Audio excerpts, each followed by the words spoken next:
2012 when the president visited. The president was here with the British Prime Minister, correct? No, the English Prime Minister. Yeah, okay. Was it Corcoran or Cameron, I think it was? Yes. They were here. They got hot dogs. He got a box of hot dogs for everybody in the section. Yeah. It was interesting because I got to work with White House security, Interpol, FBI, CIA. I mean, it was ridiculous. Secret Service. And it was a hoot. I mean, we were supposed to try to keep people from gathering around in the aisles because it was the president. So every time there was a timeout, everybody would get up out of their seats and run down the aisles and take pictures. Then they'd all be lined up in the aisles, and they'd be taking pictures. And then when the game starts back up again, everybody go back to their seats.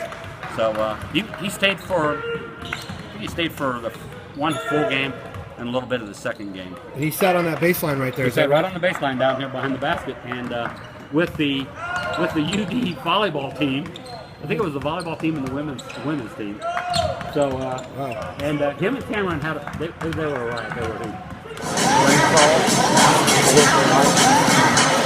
basketball town. Everybody I talk to says this is basketball. Speak to that a little bit. Tell us about that. I grew up as a Missouri Valley Conference fan. Everybody knows that. Of course, there was the Cincinnati Bearcats down south, and then the Dayton Flyers. The Dayton Flyers were an independent back then. And so I actually became a Dayton Flyer fan. I had a little black and white television, and I'd point the antenna north so I could watch the Dayton Flyers back in the mid-1960s.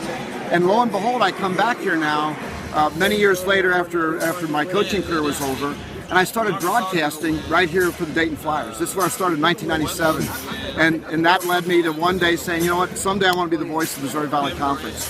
And here we are.